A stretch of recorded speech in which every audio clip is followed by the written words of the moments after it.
하나님께서 새 일을 행하실 것입니다. 자, 오늘은 하나님의 어린 양이라는 제목으로 이제 요한복음을 계속 우리가 한 달락씩 묵상하고 있는데, 요한복음 1장 35절에서 42절까지 말씀을 함께 보겠습니다. 요한복음 1장 35절에서 42절까지 말씀 우리 함께 읽겠습니다. 시작. 또 이튿날 요한이 자기 제자 중 두 사람과 함께 섰다가 예수께서 그니심을 보고 말하되, 보라, 하나님의 어린 양이로다. 두 제자가 그의 말을 듣고 예수를 따르거늘 예수께서 돌이켜 그 따르는 것을 보시고 물어 이르시되, 무엇을 구하느냐? 이르되, 랍비여 어디 계시오니까 하니, 랍비는 번역하면 선생이라. 예수께서 이르시되, 와서 보라. 그러므로 그들이 가서 계신 데를 보고 그날 함께 거하니 때가 10시쯤 되었더라.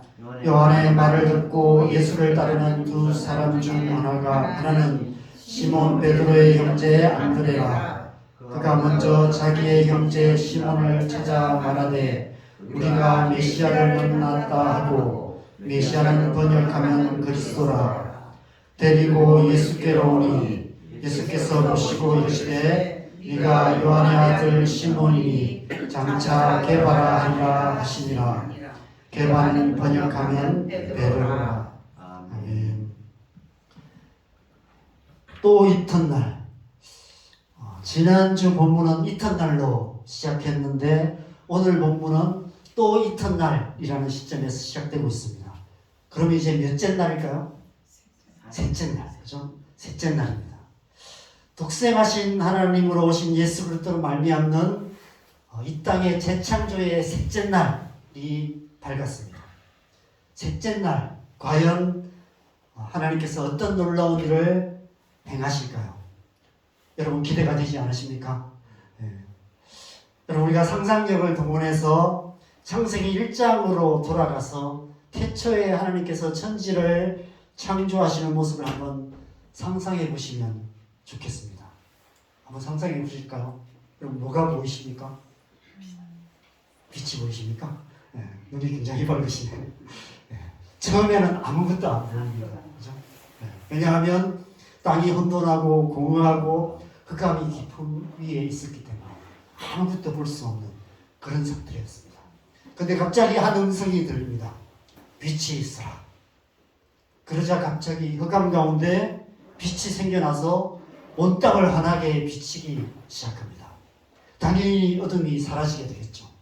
그래서 하나님께서 빛과 어둠을 나누셔서 낮과 밤이 되게 하십니다. 그게 창조의 첫째 날 하나님이 행하신 일이었습니다. 다시 요한복음으로 돌아와 보면 재창조의 첫째 날 하나님이 어떤 일을 행하셨습니까? 예수님께서 참 빛으로 이 땅에 오셨다라고 말씀하고 있습니다. 죄로 인해 다시 태초의 혼돈과 공허와 흑암과 깊은 상태로 되돌아가 버린 이 땅에 다시 하나님의 재창조의 빛이 예수 그리스도를 통해서 이 땅 가운데 임하셨다라고 말씀하고 있는 것이죠. 그 예수 그리스도로 말미암아 다시 빛과 어둠이 나누어지게 돼요. 예수 그리스도를 믿음으로 말미암아 빛에 속한 자와 어둠에 속한 자가 나누어지게 됩니다. 영접하는 자, 곧 그 이름을 믿는 자들은 빛의 자녀, 하나님의 자녀가 됩니다. 그러나 예수 그리스도를 믿지 않는 자는 하나님의 독생자의 이름을 믿지 아니함으로 말미암아 이미 심판을 받은 것이다 라고 선언하고 계십니다. 왜냐하면 그들은 빛보다 어둠을 더 사랑하기 때문에, 어둠에 속한 자이기 때문에 심판을 받은 것이다 라고 말씀하고 계시는 것이죠. 이것이 재창조의 첫째 날의 이야기였습니다. 저녁이 되고 아침이 되어서 둘째 날이 밝았습니다. 둘째 날, 이튿날 하나님께서는 창세기에서는 물 가운데 궁창을 두시고 그 궁창 위의 물과 궁창 아래의 물을 나누십니다. 그래서 그 궁창을 하늘이라 부르세요. 이게 창세기의 둘째 날입니다. 그죠? 지난주 함께 봤던 요한복음에서는 재창조의 둘째 날 세례 요한이 정언하는 말씀으로 기록되어 있습니다. 요단강 동편에서 베다니에서 물로 세례를 주고 있던 세례 요한이 예수님 위에 성령이 비둘기같이 임하시는 것을 보면서 예수님께서 성령으로 세례를 주시느니라고 소개하고 증언하고 있습니다. 세례 요한은 자신이 주는 세례는 이 궁창 아래의 물, 땅에 있는 물 세례에 불과하지만, 그러나 예수님께서 오셔서 세례를 주실 텐데 예수님은 궁창 위에 있는 물, 곧 성령으로 세례를 주시는 분이시다라고 증언하고 있습니다.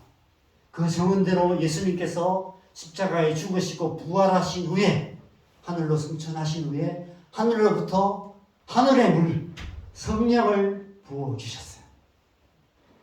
성령의 오순절 성령의 세례가 임하면서 제자들은 육신의 죄악의 욕망의 이 바다 속에 허우적대며 살아가던 그들이 이 죄악의 바다에서도 묵묵히 믿음으로 세상을 이기며 하나님 나라를 이루는 삶을 살아가기 시작했습니다.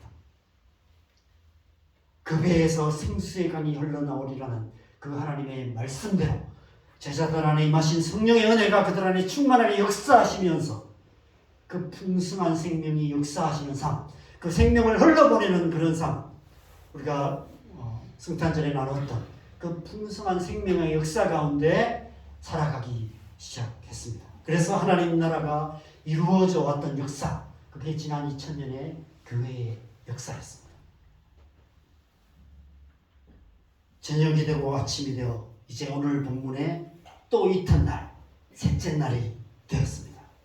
셋째 날, 과연 하나님께서 어떤 일을 행하실까요? 창세기의 셋째 날에는 어떤 일이 있었습니까? 창세기 1장 9절에서 13절을 보면 하나님께서 이 물 속에 있던, 잠겨있던 땅에 이 땅을 나누시고, 땅과 바다로 나누시고 그 땅 위에 식물들을 나게 하시는 것이 창세기에 말하는 셋째 날입니다. 생명이 발 딛고 살아갈 수 있는 땅, 마른 땅을 만드십니다. 그리고 그 땅 위에 모든 식물들이 자라게 하시므로 생명이 살아갈 수 있는 기초를 만드시는 일을 셋째 날 하셨습니다. 건물로 말하면 기초공사를 하신 거예요. 여러분 돌아보면 이 창세기의 창조의 첫 3일은 어떤 만물이 존재할 수 있는 존재의 기초공사를 했던 그런 기초작업이었습니다. 첫째 날 빛을 만드신 것은 넷째 날에 해와 달과 별들을 만드시는 기초작업이었어요. 언젠가 제가 남성교사에 갈 때 어떤 성도님 한 분이 이 말씀이 잘 이해가 안 되었던 것 같아요. 그래서 이게 자기가 이해가 안 된다고. 어떻게 해와 달과 별도 없는데 빛이 먼저 있냐고. 해와 달과 별이 먼저 있어야 빛이 있지 않냐고. 순서가 바뀐 게 아니냐. 이런 질문을 했습니다. 여러분 뭐가 먼저일까요? 빛이 먼저일까요? 태양이 먼저일까요? 빛이 먼저죠. 그죠? 빛이 있어야 태양이 있는 것입니다. 빛은 뭐죠? 태양과 달과 별들은 마치 이 정부처럼 빛을 내는 도구에 불과합니다. 빛이라는 게 먼저 존재해야 그래야 그 빛이 모아져 있는 게 태양이잖아요. 그죠? 그래서 태양을 통해서 태양이라는 도구를 통해서 나중에 하나님께서 이제 창세기의 넷째 날에 태양을 만드시고 달과 별들을 만드시고 그 빛들을 모아서 이제 그렇게 만드신 거죠. 빛을 내는 도구들을 만드신 것입니다. 그래서 그 넷째 날 태양과 달과 별들을 통해서 이 땅에 빛을 비추신 것입니다. 둘째 날 물과 물로 나누시고 하늘을 만드신 것은 다섯째 날의 창조를 위한 기초입니다. 다섯째 날을 보면 하나님께서 물들의 생물들을 번성하게 하십니다. 물속에 수많은 물고기들을 만드시고 또 수중 생물들을 만드십니다. 그리고 하늘에 온갖 종류의 새들, 수만 종류의 새들이 날아다니게 만드십니다. 그게 다섯째 날이에요. 그래서 둘째 날과 다섯째 날이 연결이 됩니다. 그렇다면 셋째 날에는 하나님께서 어디에 역사하실 차례인가요? 땅에. 그죠? 이 땅에. 셋째 날 만드신 땅에 역사하실 차례입니다. 그래서 이 셋째 날 이 무철 땅이라 부르시고 또 바다라 부르시고 그래서 땅에 풀과 씨 맺는 채소와 각기 종류대로 씨가지 열매 맺는 나무들을 내셨던 이 자라게 하신 이 땅에 하나님께서 역사하시는 것이 셋째 날의 역사였습니다. 그래서 이 말씀을 보면 태초에는 이때까지만 해도 이 땅은 물속에 완전히 잠겨있는 상태였던 것 같습니다. 하나님께서 이 물들을 모아서 바다로 만드세요. 그래서 물을 이렇게 한쪽으로 끌어모아서 바다가 되게 하시고 그 마른 땅을 만드십니다. 그리고 그 마른 땅 위에 온갖 종류의 식물을 자라게 하십니다. 이것은 이제 창조의 마지막 날, 여섯째 날에 그 창조를 위한 기초를 놓는 그런 작업이었습니다. 여섯째 날에 뭘 만드셨어요? 땅 위에 모든 동물들을 만드셨고 하나님의 형상을 따라서 사람을 만드십니다. 그리고 땅에 그 땅 위에 살게 하시고 땅에서 나는 모든 초목과 나무의 열매들을 양식으로 주세요. 그게 그러면서 복을 주시며 생육하고 번성하고 충만하라 말씀하시고 또 사람들에게는 거기에 플러스해서 땅을 정복하고 다스리라 라고 말씀하십니다. 이게 창조의 완성이었어요. 오늘 본문의 예수님의 재창조의 셋째 날로 돌아와 보겠습니다. 오늘 본문에 또 이튿날로 시작하면서 세례 요한이 먼저 등장해 합니다. 마치 창세기의 셋째 날에 물이라는 단어, 물로 덮여있던 이 땅에 갑자기 이제 마른 땅이 나타나는 것처럼 세례 요한이 먼저 등장합니다. 세례 요한이 두 제자들과 함께 있어요. 뭘 하고 있을지 모르지만 어쨌든 말씀을 나누고 있었겠죠. 그런데 갑자기 예수님이 지나가세요. 예수님이 그리시는 모습을 보면서 두 제자를 향해서 보라 하나님의 어린 양이로다 라고 예수님을 소개하고 있습니다. 근데 여러분 우리가 이 말씀을 이렇게 성경에 기록된 글로만 읽기 때문에 이 말씀이 주는 어감과 느낌이 제대로 전달되지 않는 것 같습니다. 이 말씀은 세례 요한이 예수님께서 그리시는 모습을 보고 자기도 모르게 입에서 터져나온 감탄의 말입니다. 보라 하나님의 어린 양이로다. 아마 느낌표를 3개 이상 찝어야 돼요. 그런 말입니다. 세례 요한은 지금 자기 눈앞에 걸어가시는 예수님의 모습 속에서 그 옛날 에덴 동산을 그리셨던 하나님의 모습을 발견했어요. 얼마나 놀랐겠습니까? 예수님이 지나가시는데 에덴 동산을 그리시는 하나님의 모습이 보이는 거예요. 아무도 하나님을 본 사람이 없는데 갑자기 예수님이 지나가는데 하나님이 지나가실 모습이에요. 와 하나님이시다 라고 말하는 거예요. 보라 하나님의 어린 양이다. 전달 잘 안 되시죠? 저 연기를 좀 공부를 해야 되겠어요. 목사들은 연기도 좀 잘해야 뭔가 이렇게 잘 전달하는데 여러분의 상상력을 좀 보내서 좀 더 이렇게 실감하게 나게 좀 들으시면 좋을 것 같습니다. 보라 하나님의 어린 양이다. 와 하나님이시다. 얼마나 이렇게 이 느낌이 잘 전달되었는지 그동안 세례 요한을 따랐던 제자들이 하루아침에 그냥 등 돌리고 예수님을 따르게 돼요. 그럴 수밖에 없어요. 뭐 저는 그 자리에 있으면 그렇게 했을 것입니다. 그래서 오늘 본문에서는 예수님께서 거니신다는 표현을 썼어요. 에덴 동산을 거니셨던 하나님. 그 하나님이 이 땅을 거닐기 시작하시는 거예요. 그건 무슨 어떤 의미일까요? 이 땅에 다시 에덴 동산이 새롭게 시작되었다는 거죠. 예수님께서 어린 양으로 이 땅을 걸어가시기 시작하면서 예수님이 밟으시는 그 땅이 에덴 동산이 되기 시작했다는 거예요. 그동안은 물에 잠겨 있었던 땅이었습니다. 죄악으로 완전히 잠겨 있었던 땅이었습니다. 죄악으로 가득한 땅이었어요. 그런데 거기에 예수님께서 오셨어요. 성령으로 세례를 받으신 후에 갑자기 물에서 올라오시면서 그 땅을, 마른 땅을 밟기 시작하는 그 순간 예수님이 한 발짝 있는 그 땅이 새 에덴 동산이 되기 시작했다는 것입니다. 그리고 예수님께서 그 땅을 거리세요. 그 모습 속에서 세례 요한은 에덴 동산을 거리셨던 그 하나님,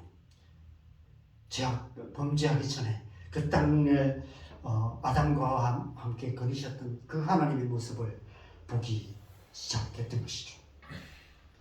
근데 세례 요한은 지금 그 예수님을 하나님의 어린 양이라고 표현하고 있습니다.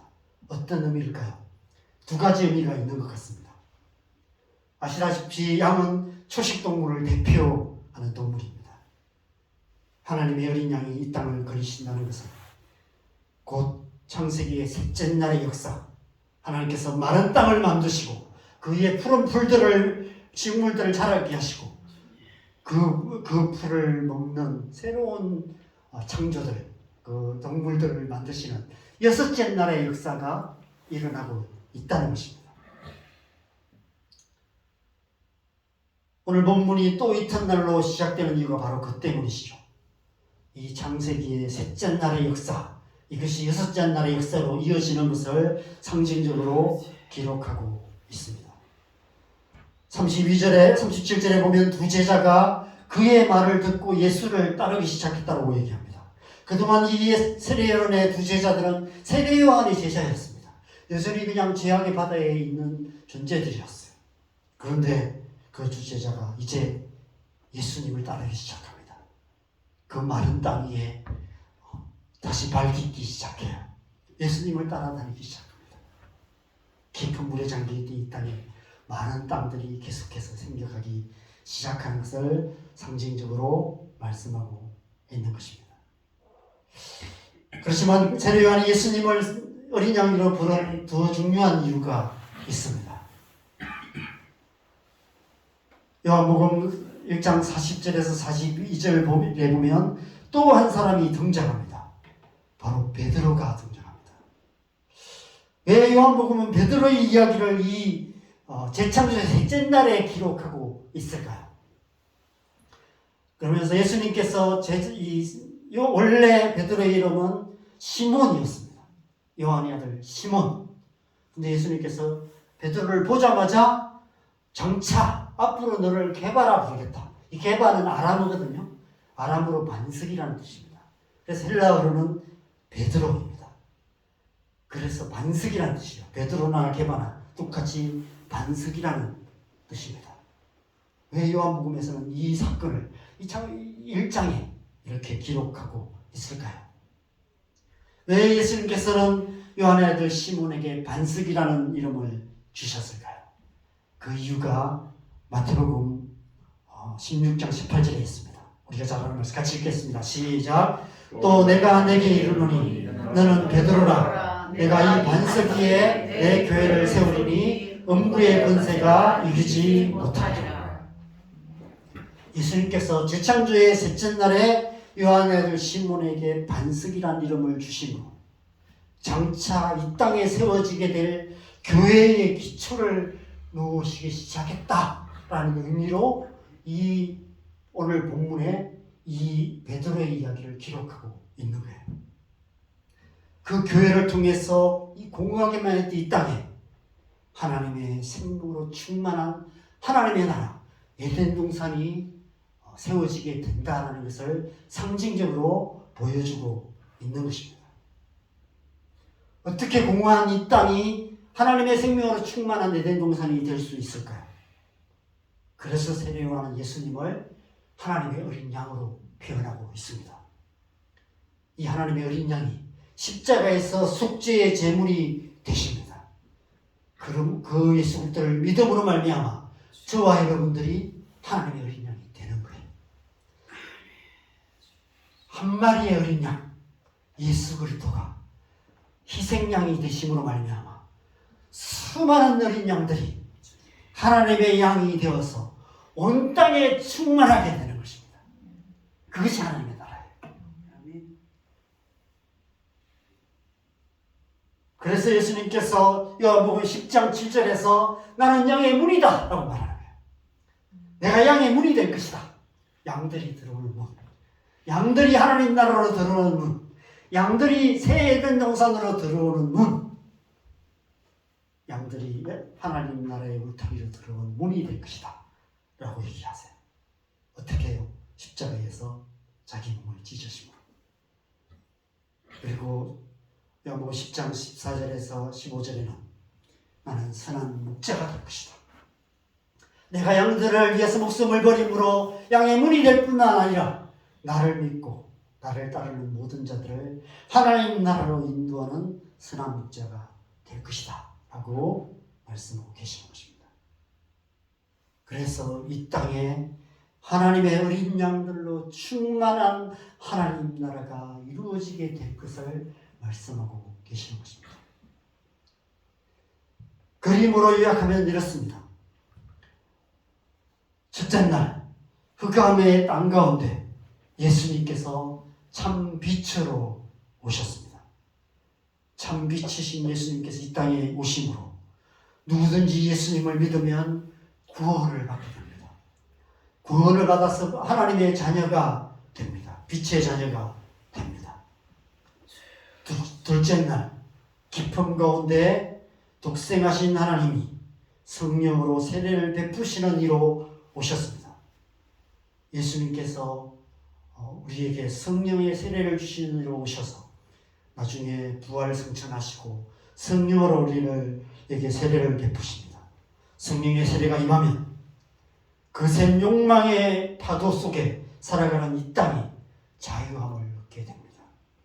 이 세상이나 세상에 있는 것들을 사랑하는 유혹 가운데 살아가던 하나님의 자녀들이 이제는 그것을 이기고 하나님의 자녀들의 영광의 자유 가운데 살아갈 수 있게 되는 것입니다. 모든 죄의 유혹을 이기고 승리하는 삶을 살아갈 수 있는 유일한 길, 성령으로 세례를 받고 성령으로 충만함을 받아야 하는 것입니다. 그리할 때 우리는 하나님의 백성으로서 하나님의 백성답게 살아갈 수 있게 되는 것입니다. 셋째 날 공허한 가운데 있는 이 땅에 하나님의 어린 양이 거닐고 계십니다. 세례 요한을 따르던 제자들이 예수님을 따르기 시작합니다.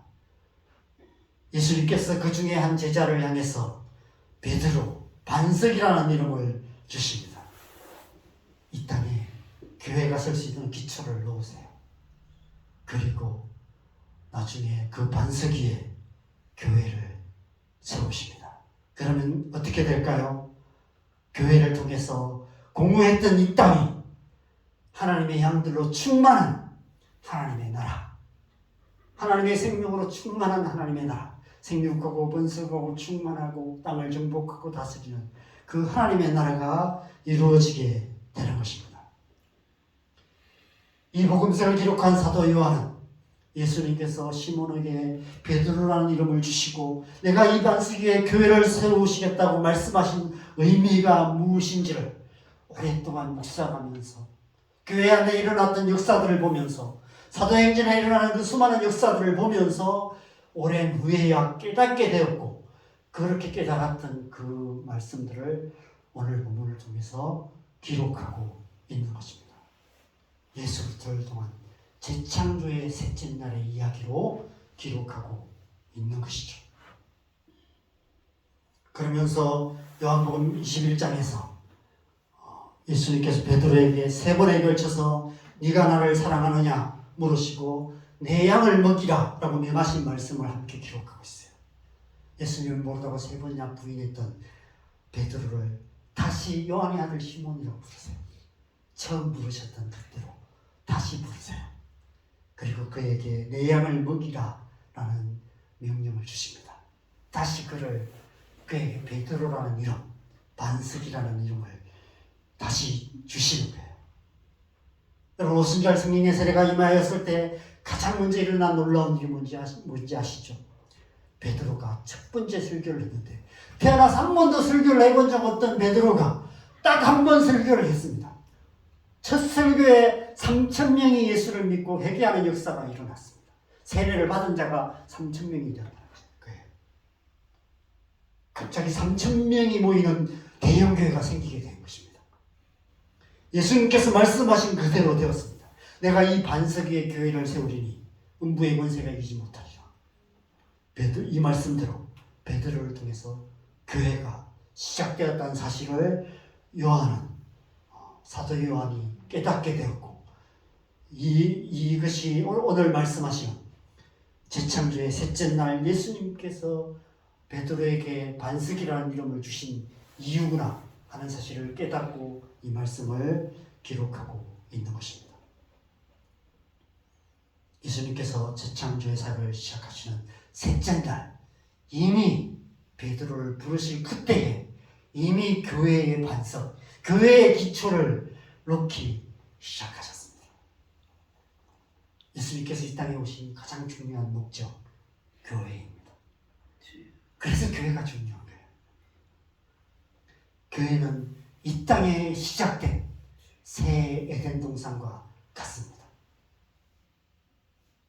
교회를 통해서 공허한 이 땅에 충만한 하나님 나라가 이루어져 가게 되는 것입니다. 그래서 오순절 성령으로 세례를 받은 이후부터 모든 사도들이 끊임없이 복음을 전했고, 복음이 전해지는 곳마다 교회가 서기 시작했습니다. 그냥 가정에서 몇 사람이 모여서 예배하기 시작했고, 그 예배 가운데 수많은 사람들이 모여서 교회가 세워지기 시작했습니다.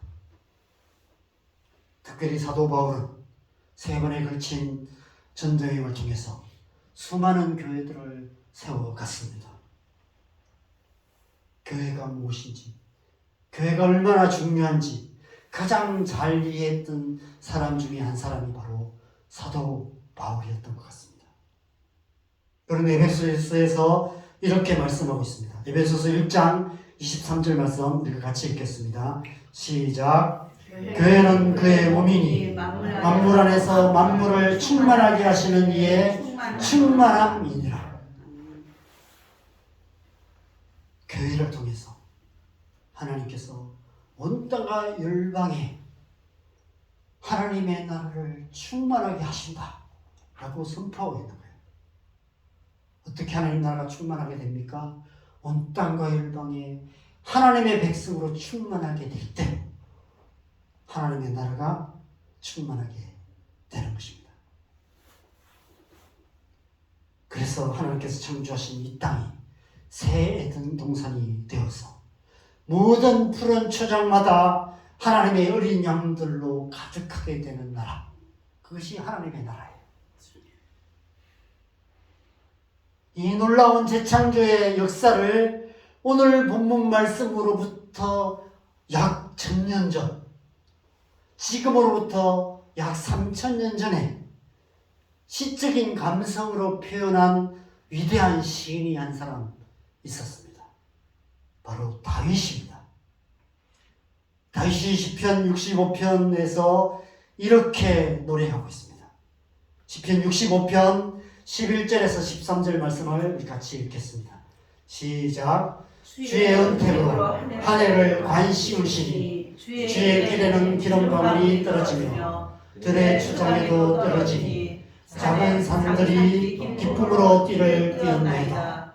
초장은 양떼로 옷 입었고 골짜기는 곡식으로 덮였으며 그들이 다 즐거이 외치고 또 노래하나이다.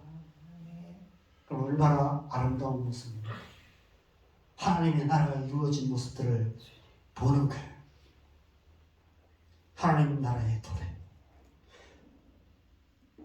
창조의 셋째 날 하나님께서 창조하신 이 땅에 모든 푸른 초장마다 양떼가 마치 옷을 입듯이 가득하게 되는 하나님 나라의 도래를 노래하고 있는 것입니다. 대처의 하나님의 형상으로 우리를 만드시고 우리에게 복을 주시며 생육하고 번성하고 충만하고 땅을 정복하고 다스리라고 명하신 말씀의 의미가 바로 이것입니다. 만물을 충만하게 하라. 이것이 하나님의 창조의 명령이었습니다. 그 일을 다시 이루시기 위해서 예수님께서 이 땅에 어린 양으로 오셨다. 보라, 하나님의 어린 양이로다 라고 선포하고 있는 것입니다. 만물을 충만하게 하시는 하나님의 어린 양, 그 어린 양으로 말미암아 저와 여러분들이 하나님의 어린 양이 되고 온 땅과 열방이 하나님의 어린 양들로 가득한 하나님의 나라가 이루어지게 되는 것입니다. 어떻게 해요? 교회를 통해서. 그 어린 양들이 모여있는 양떼의 무리 그 무리들마다 하나님의 나라가 이루어지게 되는 것입니다. 그래서 교회를 통해서 만물을 충만하게 만들어가고 계시는 것입니다. 그러므로 예수님을 믿고 따르는 저와 여러분은 지금 예수 그리스도의 재창조의 역사 가운데 살아가고 있는 것입니다. 저와 여러분의 삶을 통해서 그리고 교회를 통해서 예수님께서 지금도 온 땅과 열방 가운데 하나님의 어린 양들이 충만하게 되는 그런 하나님의 나라를 만들어가고 계시는 것입니다. 지난 한 해 저와 여러분 모두가 그 하나님의 재창조의 역사 속에 살아온 줄 믿습니다. 때로는 넘어지고 때로는 실패하고 마치 이제 그런마 배우는 어린 영처럼 길 잃고 헤매기도 하고 그랬음에도 불구하고 우리의 삶을 통해서 하나님께서 일하심으로 하나님의 나라의 역사를 이루어 오셨습니다. 그리고 다가온 새해에는 저와 여러분을 통해서 또 우리 자원동교를 통해서 만물을 충만하게 하시는 그 하나님의 역사를 더 새롭게 하실 줄 믿습니다.